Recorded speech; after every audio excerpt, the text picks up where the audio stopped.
Price lord. ನಮಗೆ ಕರ್ತನ ರಕ್ಷಕನಾಗಿರುವಂತಹ ಯೇಸು ಕ್ರಿಸ್ತರ ಅತಿ ಪರಿಶುದ್ಧವಾದ ನಾಮದಲ್ಲಿ ನಾನು ನಿಮ್ಮನ್ನು ವಂದಿಸ್ತಾ ಮತ್ತೊಂದು ಸಂದೇಶ ಜೊತೆ ನಾನು ಮುಂದೆ ಬಂದಿದ್ದೇನೆ.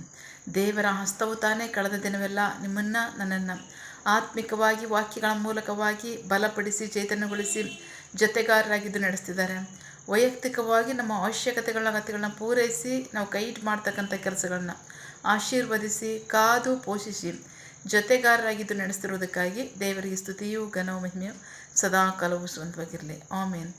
ಈ ದಿನದ ಸಂದೇಶದ ವಾಕ್ಯ ಭಾಗ ಲೂಕನ ಸುವಾರ್ತೆ 2ನೇ ಅಧ್ಯಾಯದಲ್ಲಿ 36ನೇ ವಾಕ್ಯದಿಂದ 38ನೇ ವಾಕ್ಯದವರೆಗೆ.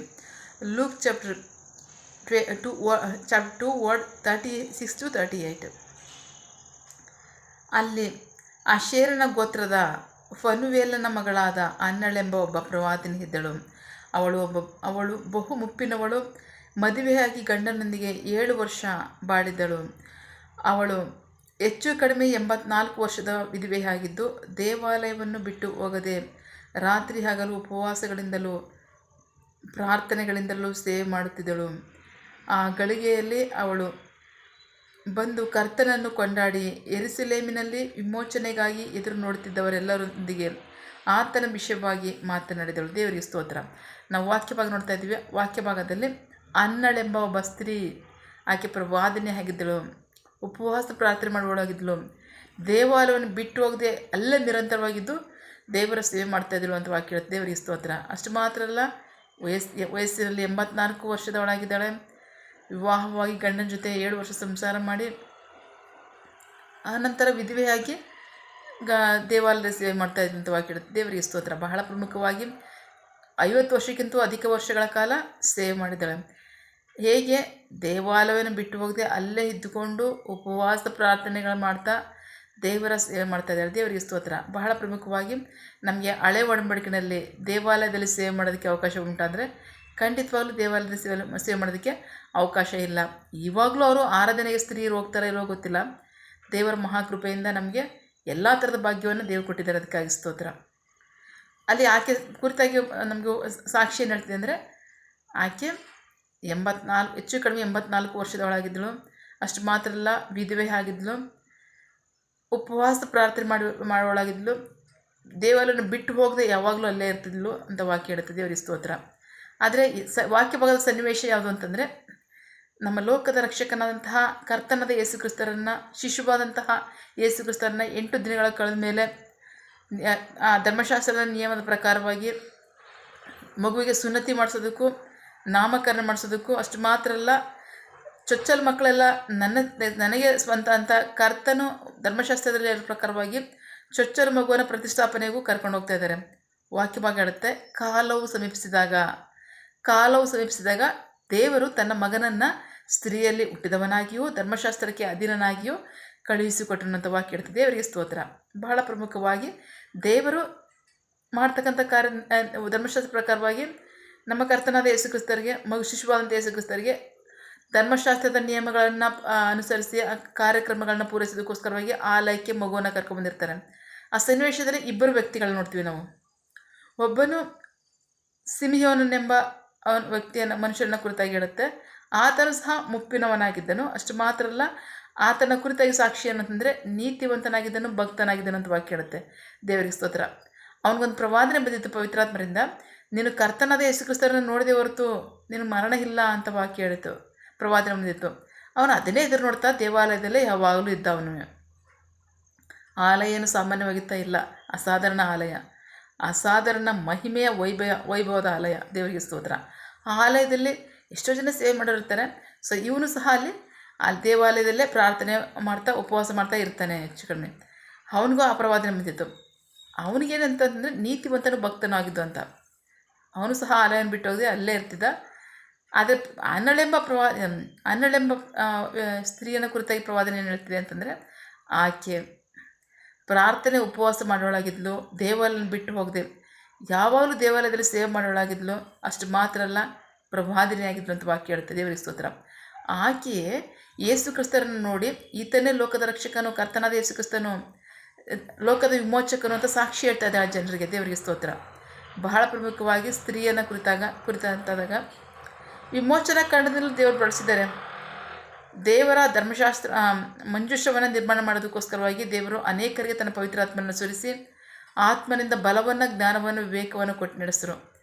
ತಾವು ಏನು ಮಾಡಬೇಕು ಅಂತ ಉದ್ದೇಶ ಇಟ್ಟಿದ್ರು ದೇವರು, ಆ ಉದ್ದೇಶಕ್ಕೆ ತಕ್ಕ ಅನುಸಾರವಾಗಿ ಅವರಿಗೆ ಪವಿತ್ರಾತ್ಮನ ಸುರಿಸಿ ಅವರು ಆ ಕಾರ್ಯವನ್ನು ಮಾಡಿದ್ರು.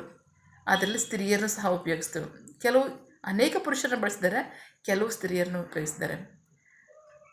ಬಹಳ ಪ್ರಮುಖವಾಗಿ ಧರ್ಮಶಾಸ್ತ್ರವನ್ನು ನೋಡಿದಾಗ ಅನೇಕ ವಿಷಯದಲ್ಲಿ ಅದಕ್ಕೆ ಅವಕಾಶ ಇಲ್ಲ. ಬಟ್ ದೇವರ ಕಾರ್ಯವನ್ನು ತಡೆಯಲಿಕ್ಕೆ ಸಾಧ್ಯ ಅಂದರೆ ಖಂಡಿತ ದೇವರ ಕಾರ್ಯವನ್ನು ತಡೆಯಲಿಕ್ಕೆ ಸಾಧ್ಯವಿಲ್ಲ. ತಾನು ಸರ್ವಾಧಿಕಾರಿಯಾಗಿ ದೇವರಾಗಿದ್ದಾನೆ. ಯಾವ ಸಮಯದಲ್ಲಿ ಯಾವ ಕಾರ್ಯವನ್ನು ಬೇಕಾದ್ರೂ ಮಾಡ್ತಾರೆ ಅವರು. ಕೆಲವರಾದರೂ ಪ್ರವಾದನೆಗಳಿದ್ದಾರೆ.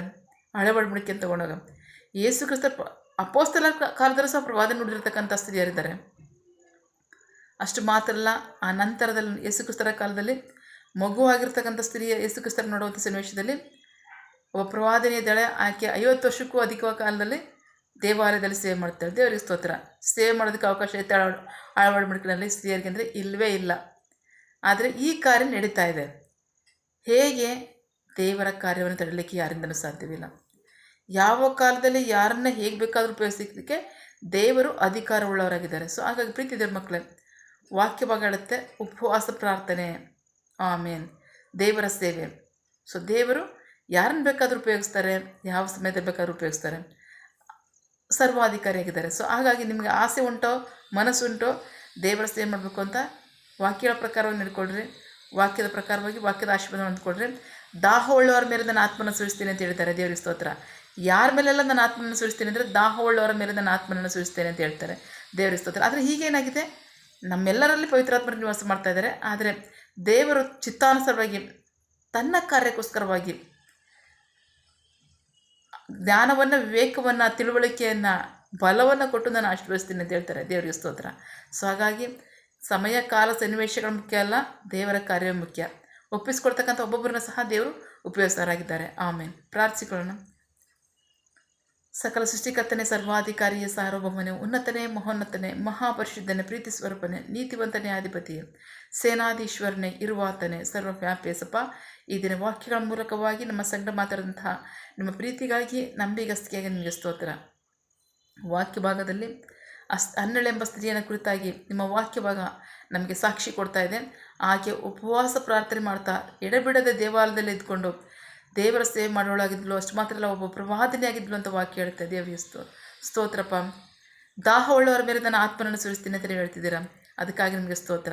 ಆಕೆ ದಾಹ ಉಳ್ಳವಳಾಗಿ ಉಪವಾಸದಿಂದಲೂ ಪ್ರಾರ್ಥನೆಯಿಂದಲೂ ಎಡೆಬಿಡದೆ ನಿಮ್ಮ ಸೇವೆಯನ್ನು ಮಾಡ್ತೇನೆ ನಿಮಿತ್ತವಾಗಿ ಆಕೆಯನ್ನು ಒಳ್ಳೆಯ ಪ್ರವಾದನೆಯಾಗಿ ಬಳಸಿ ಲೋಕದ ರಕ್ಷಕನೇ, ಕರ್ತನೇ, ಯೇಸು ಕ್ರಿಸ್ತನೇ ಅನ್ನೋದನ್ನು ಅನೇಕರಿಗೆ ಸಾಕ್ಷಿ ಕೊಡುವಂತೆ ನೀವು ಮಾಡಿದ್ದೀರಾ.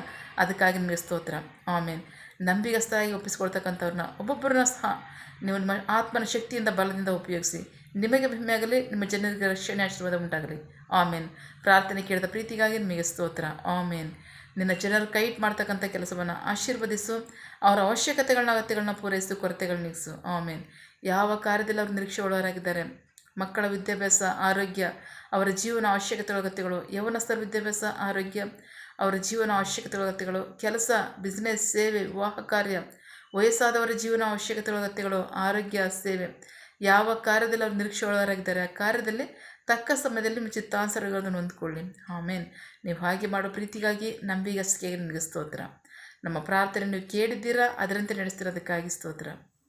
ನಮ್ಮ ಪ್ರಾರ್ಥನೆಯನ್ನು ನಮ್ಮ ರಕ್ಷಕರಾದಂಥ ಯೇಸು ಕ್ರಿಸ್ತರ ಅತಿ ಪರಿಶುದ್ಧವಾದ ನಾಮದಲ್ಲಿ ಪ್ರಾರ್ಥಿಸಿ ನಿಮ್ಮ ಪಾದಗಳು ಸಲ್ಲಿಸಿ ನಾವು ಬೇಡಿ ಹೊಂದಿದ್ದೇವೆ, ನಮ್ಮ ಜೀವಗಳ ತಂದೆ. Amen. God bless you all. ದೇವರು ತಾನೇ ಇದರ ವಾಕ್ಯಗಳ ಮೂಲಕವಾಗಿ ನಮ್ಮ ಸಂಗಡ ಮಾತನಾಡಿದ್ದಾರೆ, ನಮ್ಮನ್ನು ಆಶೀರ್ವದಿಸಿದ್ದಾರೆ. ಆಮೇನ್. All the best.